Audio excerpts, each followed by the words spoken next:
Bueno, buenos días a todos.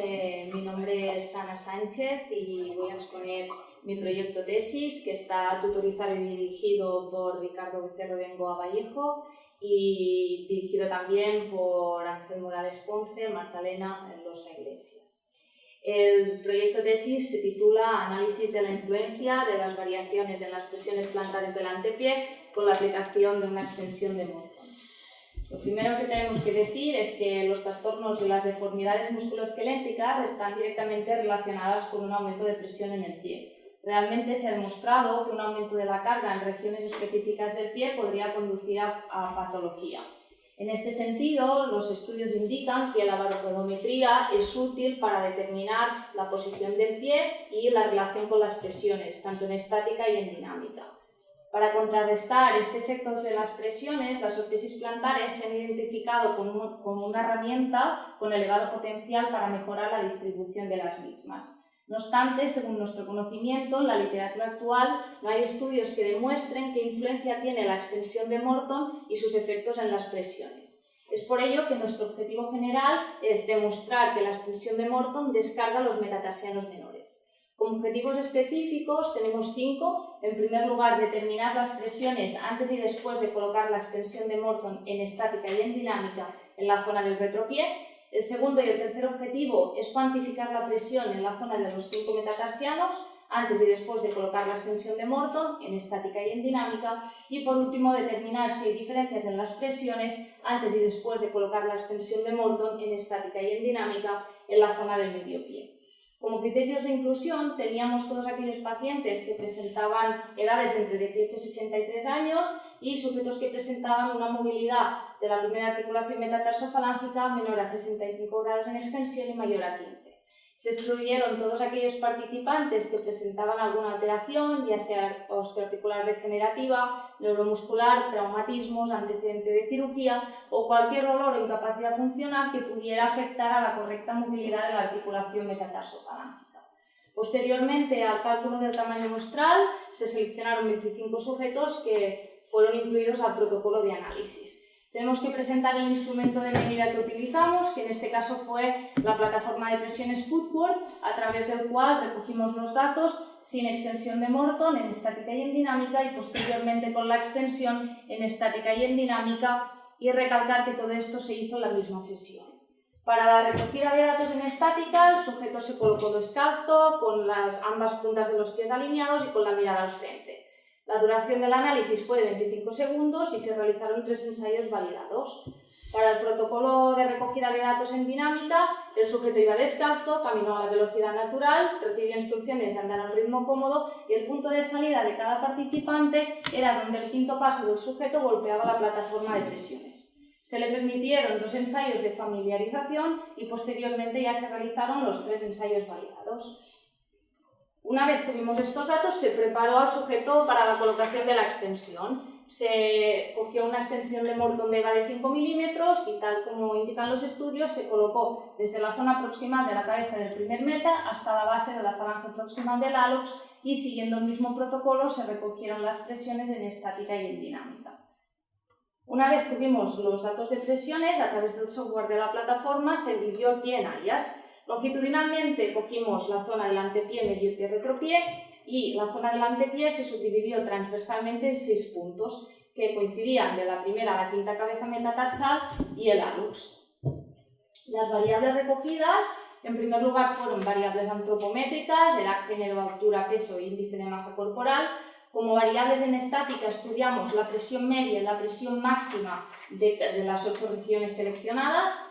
En dinámica también determinamos la presión media y la presión máxima de las 8 zonas seleccionadas, la superficie de contacto y en este caso también la duración del paso. Todos los datos fueron procesados por Excel y posteriormente se calcularon a través del programa SPSS.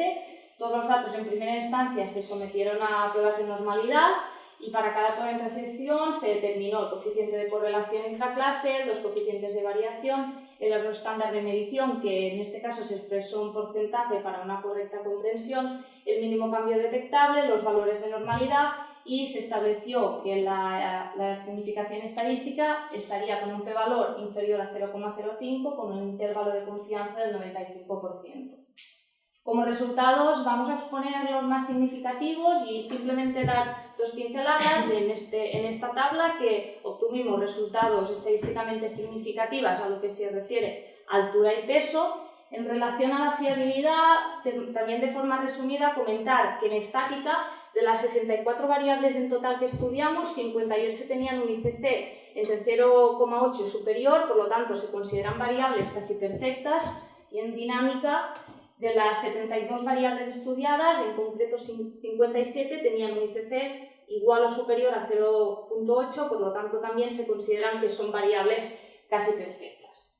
Cuando ya comparamos medias, lo que observamos fue lo siguiente. Observamos una reducción estadísticamente significativa en la cabeza del segundo y del tercer meta, en pie derecho y en pie izquierdo, y una variabilidad en términos de reducción de presión en el cuarto meta. Y encontramos un aumento de la presión en la cabeza del primer meta, tanto en pie derecho como en pie izquierdo. Lo que se refiere en dinámica, lo que también demostramos es una disminución estadísticamente significativa de la presión del segundo y tercer meta, tanto en pie derecho como en pie izquierdo, y también encontramos diferencias estadísticamente significativas en la cabeza del primero, con un aumento de la presión en esta zona. Comparar los resultados en primera instancia es complicado, ya que no hay estudios, según nuestro conocimiento, que sean iguales, pero una de las fortalezas de nuestra investigación es la metodología utilizada. En primer lugar, la elección del material pues es la EVA, que es uno de los materiales que comúnmente se usa y muchos estudios también han utilizado. En segundo lugar, la colocación de la extensión de Morton fue siguiendo protocolos de investigaciones anteriores. En tercer lugar, la plataforma de presiones que utilizamos ha sido recientemente validada por Alfaro y colaboradores y se considera que la baropodometría es el estándar de oro para el estudio de la presión. La división del pie en 8 áreas también nos indican investigaciones anteriores que funciona, y en este caso también se realizaron 3 lecturas de datos. Según un estudio realizado por Van der Leeuwen y colaboradores, a partir de 3 lecturas se consideran que los resultados son fiables. Y otra de nuestras fortalezas es que hemos tratado de forma independiente los pies derechos y los pies izquierdos. Según el objetivo general que nos ocupa, demostramos que la aplicación de una extensión de Morton reduce la presión en la cabeza del segundo y del tercer meta y a la vez aumenta la presión en la cabeza del primero. Resumidamente, confrontaremos un poquito estos resultados y vamos a decir que se sabe que la extensión de Morton tiene capacidad de restablecer la función del primer radio y se utiliza en patologías, pues, por ejemplo, como l'alus rigidus. Sabemos que gracias a la extensión de Morton se estabiliza la articulación, aumenta el contacto con el suelo durante la marcha y se aumenta la carga en esta zona. Es por eso que creemos que las presiones en la región del primer meta han aumentado y han redistribuido en las cabezas menores, reduciendo en este caso la presión en el segundo y en el tercer metatarsiano.